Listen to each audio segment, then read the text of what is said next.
kembali lagi ke channel kita dengan saya Aprilia. Di video kali ini, April bakal ngebahas mengenai gimana sih sistem kerja para TKI yang bekerja di Polandia.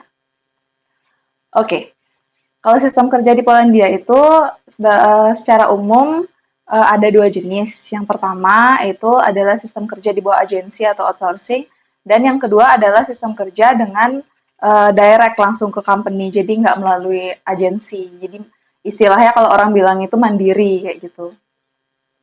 Nah, teman-teman, hari ini kita bakal ngebahas dua sistem kerja tersebut. Oke, yang pertama kita langsung saja kita bakal bahas sistem kerja outsourcing atau di bawah agensi. Jadi kalau misalnya sistem kerja dengan outsourcing itu kita dicarikan pekerjaan oleh agensi dan semua dokumen, terus gaji itu dihitung sama agensi. Jadi yang gaji kalian itu ketika kalian kerja dengan sistem outsourcing itu bukan company-nya langsung. Misalnya nih, kalian di bawah agensi A, habis itu kalian kerja di company kebun tomat gitu misalnya. Kalian kerja di sana, tapi dokumen gaji dan segala macam itu agensi yang ngurusin. Jadi gaji apa-apa kalian terima dari agensi, bukan dari company-nya, bukan dari si kebun tomatnya ini. Jadi di kebun tomatnya itu kalian cuma kerja aja kayak gitu. Nah, kalau untuk sistem kerja outsourcing juga, tipe kontrak yang diterima itu adalah kontrak of mandan atau kontrak of mandat atau yang sering disebut dengan umova Slechenia. Yang artinya kalau misal kalian kerja di bawah agensi habis itu dapat kontrak kerja kontrak of mandat, para pekerja itu akan dibayar per jam. Jadi istilahnya kalian itu dibayar hanya ketika kalian kerja. Jadi nggak ada apa sih namanya, nggak ada uang lembur, terus nggak ada kayak cuti gitu tuh nggak ada. Jadi bener-bener kalau kamu kerja ya kamu dibayar, tapi kalau kamu nggak kerja kamu nggak dibayar kayak gitu. Terus kalau mengenai bonus itu kebijakan dari company-nya, jadi dari agensi itu kita nggak ngitung bonus, kita cuma dari agensi itu cuma hitung apa sih namanya, terima jumlah jam kerjanya nih, oh dia kerjanya 200 jam, oke agensi bakal ngasih sejumlah jam kerja yang kamu terima. Terus kalau mengenai bonus itu di luar agensi, jadi company-nya, misal company-nya ngasih bonus, diinfo ke agensi, agensi ngasih kamu bonus kayak gitu. Dan kalau teman-teman kerja di bawah agensi atau dengan sistem outsourcing, kontrak yang teman-teman terima itu bukan dari company-nya, tapi dari agensi. Karena seperti yang tadi April bilang, dokumen, gaji, segala macamnya itu yang berurusan dengan legalitas itu diurusin sama agensi. Jadi kontraknya pun kalian kontrak sama agensi bukan sama company kayak gitu. Jadi kontraknya itu dari agensi ke worker atau agensi ke employee kayak gitu. Terus April mau kasih sedikit gambaran. Jadi gambarannya itu kayak gini, biar ke teman-teman tuh ada gambaran gimana sih modelnya, kenapa ada agensi, kenapa ada tempat kerja, terus worker ini gimana sebenarnya posisinya. Jadi posisinya tuh kayak gini, kayak tiga gini. Ini agensi, terus ini tempat kerjanya, ini para pekerjanya, kayak gitu. Jadi para pekerja untuk nyampe ke company itu ngelewatin agensi dulu. Nah, untuk bisa si agensi ini nyalurin pekerjaannya ke company-nya ini harus ngasih request dulu. Misalnya nih, company-nya ini pabrik daging gitu misalnya. Pabrik daging bakal ngirim request pekerja ke agensi. Misalnya, aku butuh 5 orang pekerja yang bisa kerja di pabrik daging atau mau kerja di pabrik daging. Si agensi ini bakal ngambil 5 orang tenaga kerjanya. Kalau misalnya ada yang masih belum kerja, dia bakal langsung ngambil itu, atau enggak dia bakal rekrut orang lagi. Nah, si agensi ngambil 5 orang, terus agensi yang urusin dokumennya segala macam, habis itu baru agensi ngirim ke company kayak gitu. Terus kemungkinan besar untuk pindah dari satu pekerjaan ke pekerjaan yang lain itu sangat mungkin.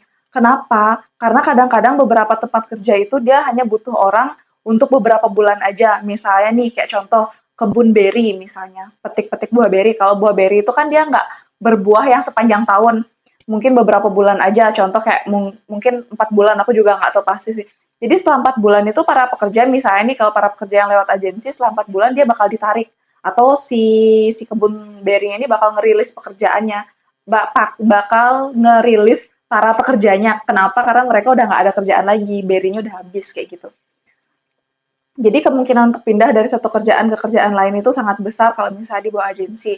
Khususnya kalau misalnya teman-teman kerjanya itu, kalau yang kuliah sih kerja di kebun ya, karena kan kebun nggak sepanjang tahun dia bakal berbuah, nggak sepanjang tahun dia bakal banyak ada kerjaan kayak gitu. Dan di sini April tekankan kalau misalnya teman-teman kerja di Polandia dengan agensi, itu kontraknya bakal dari agensi, bukan dari tempat kerjanya kayak gitu. Jadi biar nggak bingung lagi ya kenapa kerja di kebun tomat, tapi misalnya nih kerja di kebun tomat, tapi kontraknya kok dari agensi kayak gitu, biar nggak bingung lagi. Oke, jadi kalau misalnya teman-teman di bawah agensi dia punya banyak pelayanan biasanya. Selain menyediakan, apa sih namanya, selain menyalurkan teman-teman ke tempat kerja, terus ngurusin dokumen kelengkapan untuk kerja, kayak kontrak segala macam, ada juga beberapa agensi yang menyediakan layanan seperti kata Pobetu, sampai apa namanya, pelaporan pajak atau lebih dikenal dengan Pit Eleven. Terus ada juga agensi yang sampai ngasih pelayanan transportasi. Jadi mau pindah dari tempat kerja satu ke tempat kerja satunya atau dari tempat tinggal sementara ke tempat kerja yang baru tuh dianterin kayak gitu. Jadi nggak pusing-pusing lagi. Duh aku mau pindah tempat kerja nih, nanti aku harus ngurusin transportasi, aku harus ini, harus itu, harus tes rapid sendiri atau tes atau kayak swab sendiri kayak gitu. Jadi nggak usah bingung-bingung. Itu sih plus poin yang didapat dari agensi. Jadi kalau di agensi itu istilahnya yang nggak mau ribet, jadi one stop service gitu semuanya udah dapet di situ kayak gitu. Tapi balik lagi apa sih namanya tergantung dari jenis agensinya ya, karena eh, apa sih namanya nggak semua agensi bakal punya layanan seperti itu kayak gitu. Jadi pintar-pintar kalian milih agensi aja sih. Dan yang kedua kita bakal ngebahas sistem kerja mandiri di Polandia. Sedikit klarifikasi buat teman-teman yang nonton, sebenarnya April nggak terlalu tahu pasti tentang sistem kerja mandiri itu seperti apa. Cuman dapat info sama lihat kasus-kasus yang April lihat langsung. Jadi nggak paham-paham banget, tapi tahu sedikit kayak gitu. Dan di sini April mau berbagi tentang pemahaman April. Nah, jadi kalau misalnya sistem kerja mandiri itu tidak ada agensi di antara para pekerja dan tempat kerja. Jadi para pekerja, tempat kerja langsung ketemu. Jadi nggak ada orang di tengah-tengah, bisa nggak ada agensi. Nah, yang ini artinya para pekerja itu kontrak kerja itu langsung dapat dari company, gajinya langsung dari company, dalam maksudnya dari tempat kerjanya. Terus dokumen-dokumennya diurusin langsung sama company-nya. Tapi ada beberapa kasus company-nya tidak provide penuh gitu loh, misalnya kalau mau mulai kerja di tempatnya itu harus punya dokter statement atau surat keterangan dokter yang menyatakan kalau kamu itu sehat kayak gitu. Ada company yang ngurusin, terus ada company juga yang nggak ngurusin. Nah, ketika kamu pekerja dengan sistem mandiri, kalau misalkan company-nya nggak ngurusin, tempat kerja yang nggak ngurusin itu harus urus sendiri, jadi harus ke dokter sendiri, cari surat keterangannya sendiri, kayak gitu.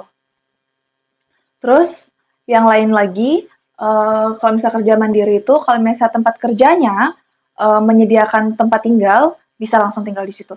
Tapi kalau misalnya kasusnya tempat kerjanya tidak menyediakan tempat tinggal, si pekerja itu harus cari tempat tinggal sendiri, kayak gitu.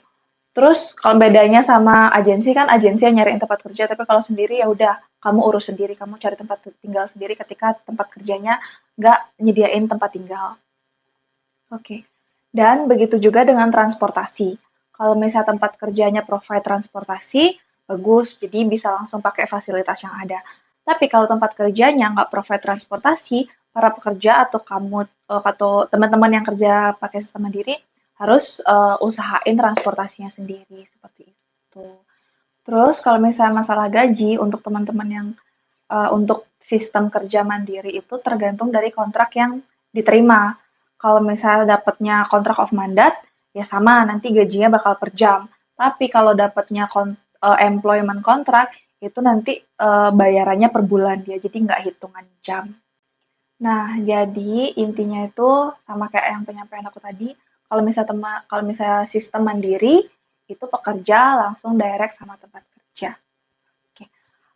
Apa namanya, sekian sih penjelasan dari April mengenai sistem kerja di Polandia. Dan selanjutnya ada kesimpulannya ada dua tipe kontrak. Yang pertama kontrak of mandat dan yang kedua adalah employment contract. Dan sebagian besar memang para pekerja yang kerja di Polandia itu dapatnya kontrak of mandat. Kalau untuk dapat employment contract itu kualifikasinya sangat tinggi. Kerja di kantor pun belum belum tentu dapat employment contract kayak gitu. Oke, sekian gambaran dari aku. Kalau misalnya teman-teman punya penjelasan yang lain yang mungkin lebih jelas dari apa yang aku jelasin, karena aku juga di sini masih belajar, bisa langsung cara-cara di komentar di kolom komentar. Mungkin teman-teman yang yang kerja di Polandia dengan sistem mandiri bisa sharing-sharing sedikit apa sih yang didapat, apa sih perbedaannya.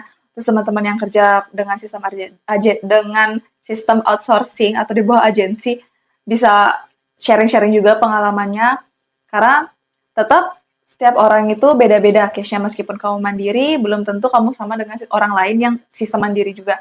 Sama halnya dengan misalnya orang yang sistem outsourcing. Belum tentu orang sistem outsourcing di agensi A sama dengan di agensi B. Jadi benar-benar beda-beda. Bakal asik banget kalau misalnya teman-teman yang nonton mau sharing-sharing di kolom komentar mengenai pengalaman teman-teman. Oke, teman-teman, sekian penjelasan dari April. Semoga video ini bisa bermanfaat untuk teman-teman semua. Dan apa sih namanya? Jangan lupa sharing-sharing di kolom komentar. Dan apa ya? Aku jadi bingung. Udah mau selesai gini, aku jadi bingung. Kalau misalnya teman-teman suka sama video ini, bisa langsung thumbs up. Terus kalau misalnya nggak suka, jangan thumbs down, tetap thumbs up atau ya thumbs up lah pokoknya. Terus kalau misalnya teman-teman mau dapat updatean video lain, jangan lupa subscribe dan nyalain tombol loncengnya. Sekian, bener-bener ini sekian deh dari video kali ini. Do visinya, papa.